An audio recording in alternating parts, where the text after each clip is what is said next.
Hi, it's Charlie Bengal. Welcome to another edition of Meet a Top Producer. My special guest today is Jessica Fauteux from our Fairfax office. Jessica, it's great to see you. Great to see you.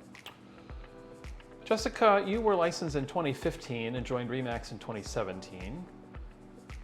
Quickly rose to the top, being a superstar, NVAR Top Producer, Platinum Club, and other awards coming soon. Chairman's Club this year, perhaps? I hope so.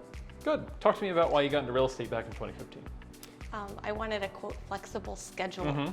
So I quit teaching so that I could be home with my kids and have a career in real estate. And now you see them less often. I do. It's very sad.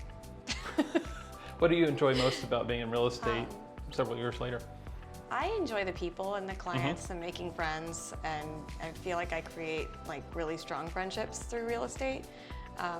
And I enjoy just helping people move. Okay, what's your big why? What motivates you to sell real estate when it's 15 degrees and windy in February? I really can't stand it when I'm not busy. Okay. I like to always have something to do. And I'm also motivated. I am motivated by money because I want to have, I want my kids to be able to go to a nice college. Okay. And not have debt. And I like to travel. Travel, college, kids, and wanting to be busy. Those are good reasons. Okay. Let's switch gears. Talk to me a little bit about your best lead source. My best lead source is sphere of influence and past clients and referrals. Talk to me about how you keep in touch with them. So I try to keep in touch with them regularly. So I touch base with everybody quarterly. Okay. I do pop buys, and I'm about to host a client appreciation event. Okay. And I hope to do a reverse pop buy with pies this year. That would be a first for me. So they'll come to you, either to your house or to your office. Okay. What type of pop buys are you doing? So at the holidays, I popped by your office as well. And, yes. I made 100 bowls for my past clients. Like literal pottery bowls. Pottery, wheel thrown pottery, and they were all food safe, dishwasher, microwave safe. And I liked that pop by idea, though it was time consuming. Yeah. I still get photos of people enjoying their cereal. Very unique gift. Right. Yes. So and something my mom, Joan Volrath, who's an agent, taught me. The best settlement gift is something that will remind your clients of you. Yeah. And so whenever they use the bowls, they are reminded of me because I made it for them. That's great. Yeah. What do you have planned for your next client event? So I'm going to do a happy hour, family happy hour. So I will have cocktails and hors d'oeuvres for the adults, and the kids will get a moon bounce and pizza and hot chocolate. Okay. Yeah. When is that? September 7th. That's cool. Okay. What else do you do to stay in touch with your clients? I call them. Okay. I That's write quarterly. Quarterly. Okay. I write them notes periodically. They all get a holiday card. And I'm actually in the process of writing notes for the 4th of July. Good. So if an agent were to say, I can't call my agents quarterly, Jessica, I wouldn't know what to say to them. What would you say about that?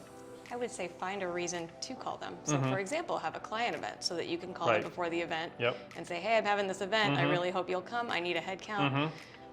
You could call them for that reason. You could call them to check in. You could call them to ask them if they want to know what their house is worth today. Yeah, just how's it going? Yeah, just how's It's been a while, right? If you could go back to your first year as an agent, what would you do differently? A lot.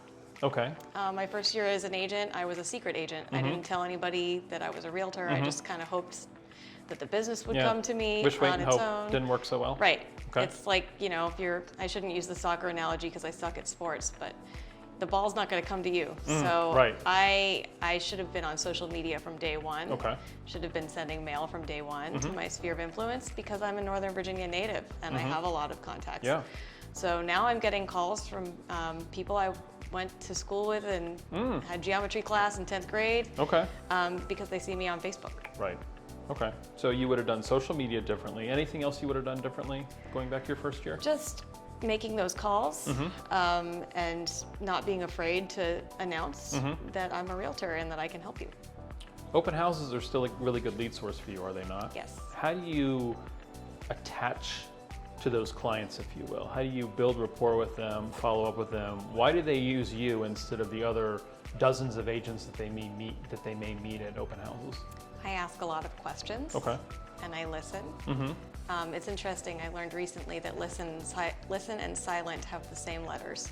I like that. Yeah. So I ask a question and then I let them talk, and then I ask a follow-up question and let them talk, and I take furious notes, and then I invite them to a Zoom buyer consult where they have time to just, again, talk about themselves, because people like to talk about themselves.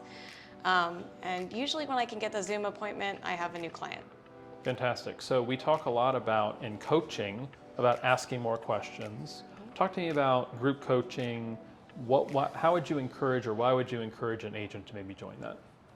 Well, if this isn't a testimonial, I don't know what is, but I went from making, a lot less to a lot more in 1 year with group coaching. So it motivates me, and I think it would motivate any agent, because you meet every week, and every week it's an accountability thing. Right. So like, you'll ask me what my goal is for next week, and the next week I come back and I know you're going to ask me if I did it, and I don't want to say no. Right.